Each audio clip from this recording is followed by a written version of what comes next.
honor and a pleasure to be here. So thank our host, Eric and Larry and everybody at Google. I'm humbled to be speaking in the same program with Gene Sharp and Justice O'Connor and Secretary Reich, my good friend Richard Branson, who inspired me to become part of the founding group for the elders, and I hope Richard speaks about them when he's being interviewed. I'm going to try and pull some things together that you've heard today. You know, you've been exhorted to do something, get involved, run for the school board, be like Cory Booker. And they've asked me to tell my personal story, which isn't that exciting, other than I hope it encourages you to understand that if I could do these things, so could you. So I was in the investment business. I had one of the earlier private equity firms, Westray Capital. My partner was Bill Simon, the former Secretary of the Treasury, and we did such leveraged buyouts as Gibson Greeting Cards, Avis Car Rental, RKO Pictures, Atlas Van Lines, Wilson Sporting Goods. And this was in the beginning of the 80s, and we were earning a return on equity that exceeded 700% per year. So we were really at the top of our game, at the top of Wall Street. And Bill came into my office around 1985 and said, "Isn't this great? You know, we've earned more money than we ever thought possible. We're achieving recognition, and you don't look happy, Ray."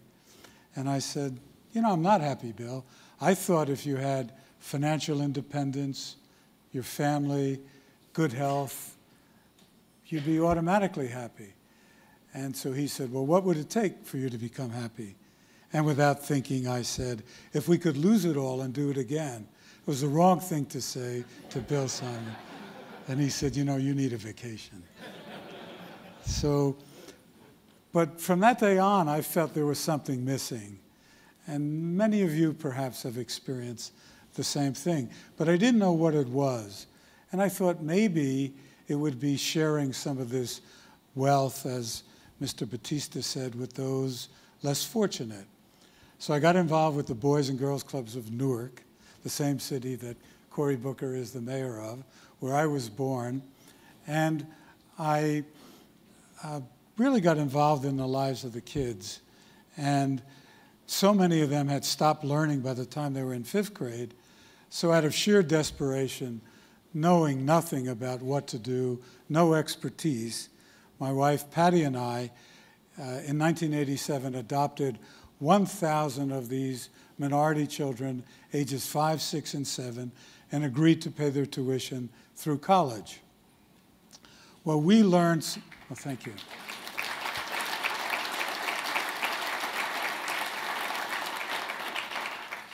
We learned much more from them than they learned from us. And I recall the first meeting of the READY program, 27 youngsters, 6 and 7 years of age, were meeting with our board of trustees. And they were all dressed up nicely, said their READY pledge, said all these other things they were taught to say. And we asked them a bunch of questions. And the teacher said, "Children, would you like to ask the board of trustees anything?" And this one young, handsome man said, "I'd like to compliment the board on how nice they look today." He said, "Wait a minute, I have to get to know this youngster." His name was Atif, and we invited him to our house. We were having a dinner before a golf outing to benefit the Boys and Girls Clubs, and Atif was there, and Fuzzy Zeller, who's somewhat of a comedic golfer, was there, and he introduced himself to Atif, and he said, "What's your name?" "Atif." "How old are you?" He said, "As a matter of fact, I'm going to be 8 years old tomorrow." And Fuzzy said, "Well, here's $5, happy birthday." It took Atif about 10 seconds to realize he had the seed for an entrepreneurial business. So he went to the next guest and said, "Mr. Walsh, I'm going to be 8 years old tomorrow," and Fuzzy gave me $5. So by the time we stopped him, he had collected $82 from our guests. And he's, as you might imagine, he's become an integral part of our lives. And several years later, I was taking him and his older sister. Atif's father died in prison. He was there for murder. His mother had children by 4 different men. And I was taking him and his older sister to buy sneakers. And Atif was calling me daddy. And although the social worker said that's not a good idea, I allowed him to do that. But his sister said, why are you calling Mr. Chambers daddy? He's not your daddy. And Atif explained to her, oh, my daddy died. And I asked Mr. C if I could call him daddy. And he said, yes, isn't that right, daddy? And I said, yes. So he stuck his tongue out at Tisha. And he let 30 seconds go by, and he said, now that we got that straight, daddy, are you old enough to have a will? That's good. That's good.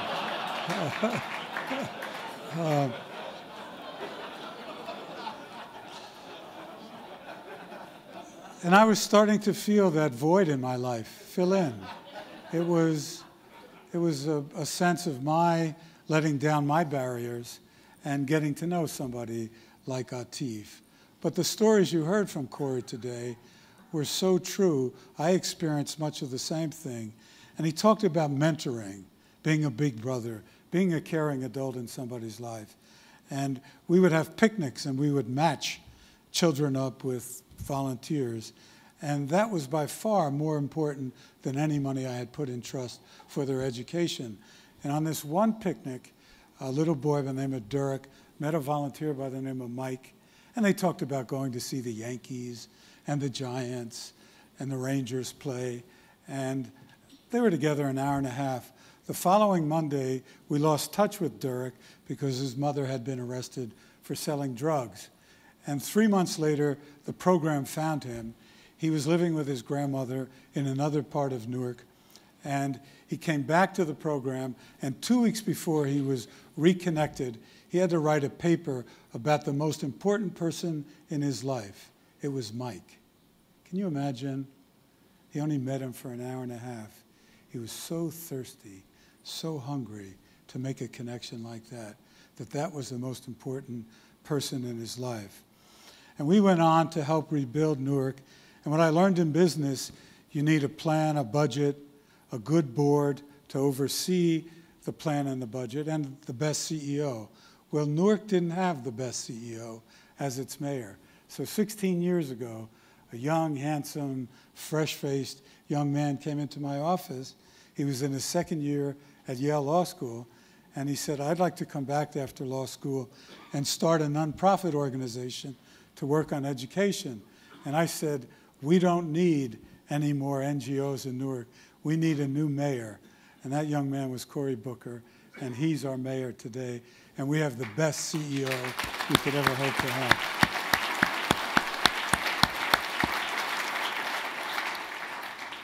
And we built a world-class performing arts center, and in order to further redevelop the city, we had the idea of building a sports arena. The governor insisted that our group had to buy the New Jersey Nets and the New Jersey Devils to do that. So we did that, and we were losing a ton of money. And so we merged it with the New York Yankees, and I became a 50% owner with George Steinbrenner. That does not mean equal ownership. So at that point, I was learning from Deepak Chopra about how to feel good, and winning isn't everything, and getting engaged with other people. So I sat down with George, who was my partner and just a great guy, and I said, George, it's more important to be loving than right. In fact, it's more important to love than to win. And he looked at me and I said, he's listening to me. I think maybe I got across to George Steinbrenner. And he looked for about 60 seconds and he said, Ray, show me a good loser and I'll show you a loser. That was it.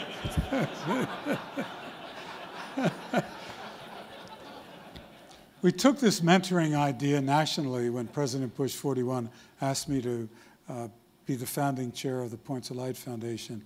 We created the National Mentoring Partnership. As Corey said today, that's the single most important thing we can do with inner city children. And everybody here today can be a caring adult through their business, individually. And in 1991, when we started the National Mentoring Partnership, we had about 250,000 mentors in the country, big brothers, big sisters. And we learned that a youngster at risk who only has a mentor for 12 months is 50% less likely to skip school or abuse alcohol. So with that data, as Ulrich spoke this morning, we then set out to create as many mentoring relationships in the United States. And over the last 20 years, Colin Powell joined us and formed America's Promise. And we know that the World Bank said that for every youngster who's on the wrong path, if we can put them on the right path, we save the taxpayers of the United States $2 million during his or her lifetime. So we've gone from 250,000 mentors in the United States to over 3 million today. And that saved the US taxpayers over $1.5 trillion. Colin became a good friend, and after all of our worlds were changed by September 11th, Colin said during the World Economic Forum in 2002, the only way we could have peace in the world is if we could level the playing field. And I said, how would we do that? So we researched and we found these Millennium Development Goals. There are 8 goals signed onto by 192 nations, and they're quantifiable, much like mentors were quantifiable. And so we set out to see if we could make a dent in achieving the Millennium Development Goals. So I connected with Professor Jeffrey Sachs, who was the UN advisor on the Millennium Development Goals, and we set up a nonprofit entity called Millennium Promise to try and help the world achieve the Millennium Development Goals, to try and level that playing field, as Secretary Powell had said. And Jeff had the idea of taking the Millennium Development Goals real time into 2 Millennium villages in Africa and quadrupled the crops, taught the people how to build their own school and clinics. And we then went ahead and built 84 villages in 10 African countries involving 400,000 people. When we were in the middle of our work, I was introduced to the devastating disease of malaria. It was something I knew nothing about 5 years ago. And I saw these children in malaria comas. And it turned out that over 1 million children a year under the age of 5 die from malaria. And they die within 30 hours of getting bitten by a malarious mosquito. And to watch a 2-year-old or a 3-year-old dying in a coma is just completely unacceptable. And I found out that these $10 insecticide-treated mosquito nets really work, because this mosquito only bites after 10 o'clock at night, and you can get 3 children under a net. And there are 43 countries in sub-Saharan Africa where over 95% of the deaths from malaria occur. Now, and again, relating to you and exhorting you to follow those requests to get involved, I used some business ideas. I brought together a partnership of UNICEF, WHO, the Gates Foundation, the World Bank, the Global Fund to fight AIDS, tuberculosis, and malaria. And we brought together many of the presidents of the African countries, and we came up with one plan. And we knew we had to raise $5 billion to buy enough bed nets to cover everybody in Africa. So using business ideas, I brought Peter Chernin in as my co-chairman, who was then the president of News Corp, which owned Fox, and we did an American Idol show called Idol Gives Back. We raised $86 million in one night, but we got 50 million people to become aware of malaria. We recruited the National Basketball Association, Major League Soccer, and we started to raise the visibility of malaria. $10 buys a bed net, saves a child's life. Well, we raised $5 billion, and at the end of last year, we covered 800 million people in Africa with bed nets, and we're predicting 0 deaths from malaria by 2015.